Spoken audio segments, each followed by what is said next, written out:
Penegakan hukum dan hak asasi manusia atau HAM yang berkeadilan.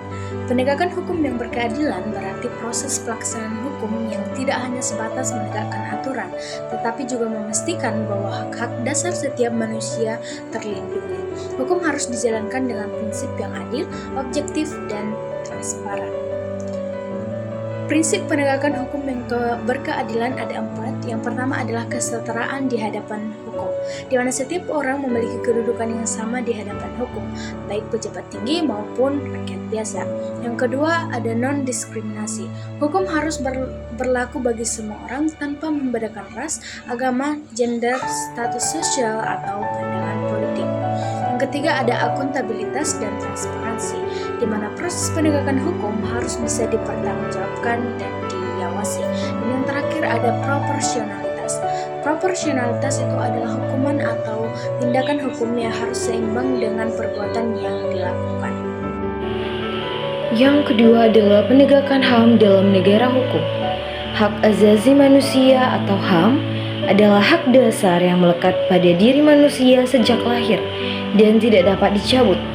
Oleh karena itu, penegakan HAM harus mempertimbangkan yang pertama, perlindungan hak-hak individu seperti hak atas hidup, hak mendapatkan keadilan, dan hak kebebasan berpendapat.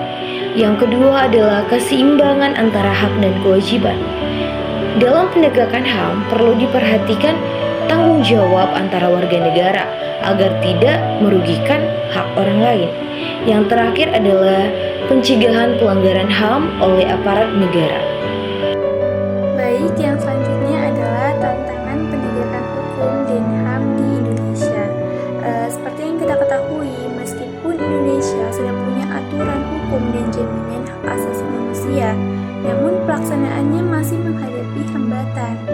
Apa saja sih hambatannya? Yang pertama, yaitu masih adanya praktik korupsi, kolusi, dan nepotisme, di mana praktik ini membuat penegakan hukum menjadi tidak adil. Misalnya ada pejabat atau orang yang berkuasa yang bisa lolos dari jerat hukum karena punya yang namanya orang dalam. Nah, akibatnya hukum menjadi tidak tegak dengan benar dan masyarakatnya menjadi hilang kepercayaan pada sistem hukum. Yang kedua, ketidaksetaraan akses keadilan, terutama bagi kelompok yang kurang mampu. Orang kurang mampu sering kesulitan mendapatkan bantuan hukum karena keterbatasan biaya atau kurangnya pengetahuan. Sementara itu, untuk orang yang lebih mampu, untuk orang kaya, dengan mudah untuk menyewa pengacara atau menggunakan pengaruhnya. Akibatnya, hak-hak masyarakat kecil, masyarakat yang kurang mampu sering terabaikan dan hukum terasa lebih berpihak kepada orang yang punya kekuasaan. Tantangan penegakan hukum dan hak asasi manusia di Indonesia. Nah, pelanggaran hak asasi manusia yang belum terselesaikan yang terjadi pada masa lalu ialah tragedi pada tahun 1965 sampai dengan 1966 yang terjadi pembunuhan massal ratusan ribu orang pasca G30S. Nah, yang terjadi juga di tempat Tanjung Priok pada tahun 1984 dan di Trisakti Semanggi yang terjadi pada tahun 1998 dengan penembakan demonstran.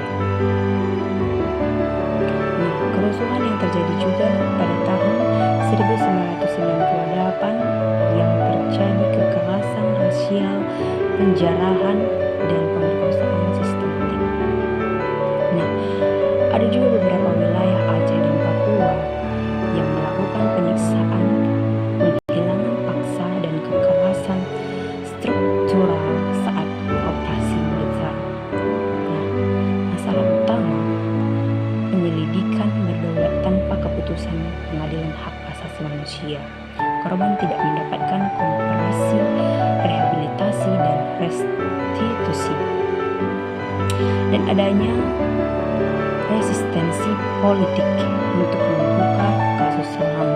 Nah, jadi pada masa kini juga pembatasan kebebasan berpendapat, kriminalisasi lewat UUD ITE, intimidasi aktif atau aktivitas, kekerasan aparat dalam demonstrasi mahasiswa, konflik agraria, dan unjuk rasa buruh.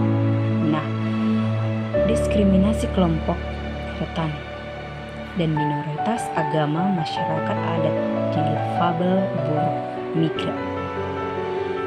Jadi, pelanggaran hak asasi manusia bukan hanya warisan sejarah, tetapi juga fenomena aktual yang terus berulang karena lamanya sistem hukum.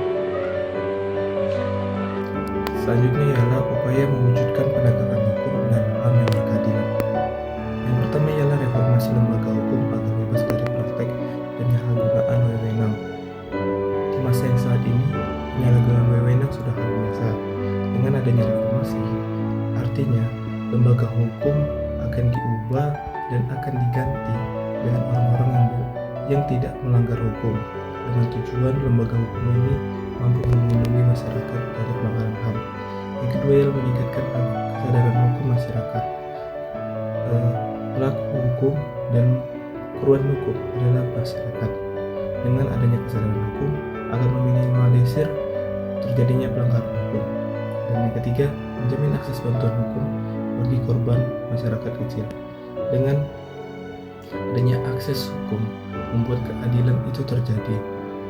Dengan tidak adanya diskriminasi dan tidak adanya ketidakadilan. Dan yang terakhir ialah penyelesaian kasus-kasus pelanggaran hukum secara adil dan transparan. Keadilan itu harus terjadi kepada korban-korban pelanggaran hukum. Dengan adanya penyelesaian kasus-kasus pelanggaran hukum akan memberikan keadilan bagi korban-korban dan terjadinya negara yang maju dan baik. Penegakan hukum dan HAM yang berkeadilan berarti melaksanakan hukum secara adil, jujur, dan tanpa diskriminasi.